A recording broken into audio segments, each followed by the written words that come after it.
Okay, here it is, finishing up Worksheet 7.3. This is part 2, going over Worksheet 7.3. We're on number 4.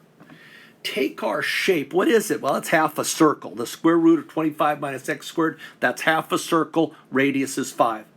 We want to rotate it around the x-axis. So we're going to get something like this.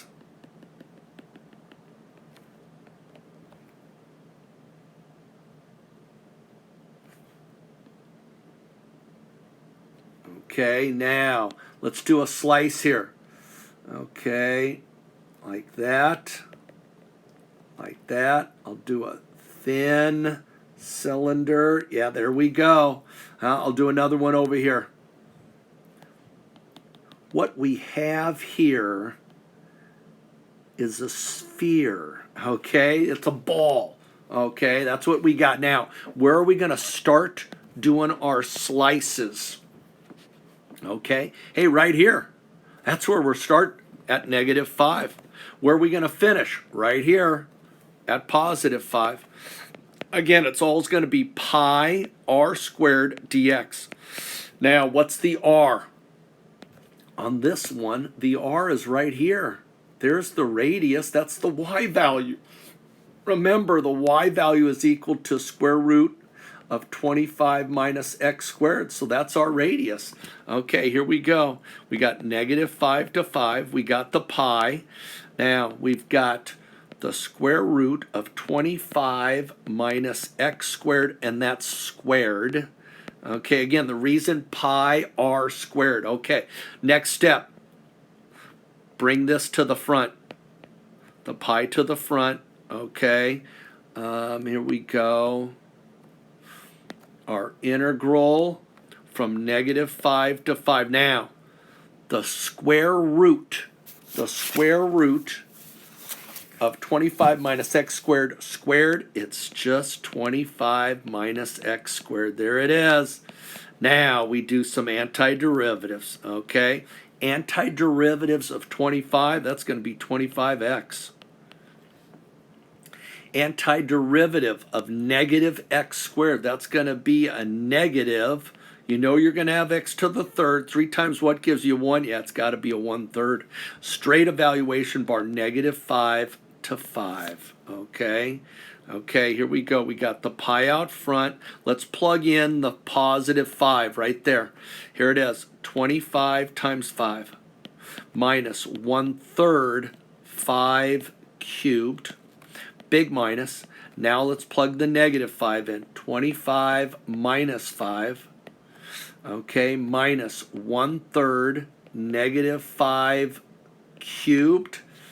There we go. Nice. Make sure when you do this in your calculator, you gotta have these parentheses. You gotta have these parentheses. Okay?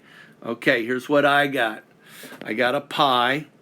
When I plugged 5 in, I got 8333 minus, when I plug this in, I get -8333 minus a negative plus a positive. Okay, that's pi times 166.66. I like the decimal, or decimal 523.59.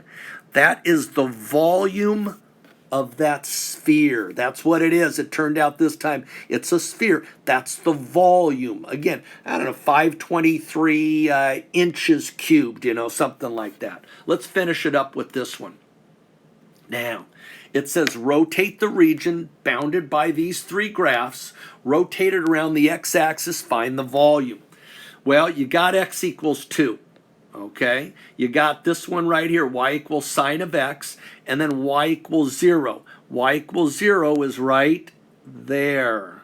So here's the region we're looking at. That's the region. Now, let's read the directions again. It says, set up the integral by hand and then solve the integral using your calculator. We're not going to do antiderivatives on this one. Okay, the shape's going to look something like this. Okay, We're going to get to about here. Going to go down to about there. Okay. There we go. The end's going to be circular. I'm going to do a cross section right here. Make it a little disc, a little cylinder. Okay, here we go. Where are we going to start our slices? Right here at x equals 0. Where are we going to finish them? Right there at x equals 2. Okay. Okay, again, we go pi r squared dx. Okay. Hey, what's the radius? The radius is right there. The radius is equal to y, and the y is equal to sine of x. So let's plug that in. Okay, here it is. 0 to 2 pi, and then it's sine of x quantity squared. There it is. We're not doing antiderivatives this time. We're solving using our calculator. So we're just going to plug that into our calculator right now. Okay, let's go ahead and plug that in. See what we get. First of all, let's make sure our calculator is in radians. Got to be in radians for this one. Okay, there, we're in radians now. Let's go ahead and do it. We go math, number 9. Lower limit, 0. Upper limit, 2. Our equation, we've got a pi, and then in parentheses, I'm going to put sine of x, okay, and then squared. Do you see how I'm doing that? That means the whole sine of x squared, not just the x. No, the whole sine of x is squared. Then we've got x right there for dx. Okay, that looks good. Okay, great, let's do it. We're using our calculator for this integral. Boom, there it is, 374, let's call it that. Okay, here we go. 374. That's our volume, 374. There it is. That's the volume of that shape. Okay? That finishes up going over worksheet 7.3.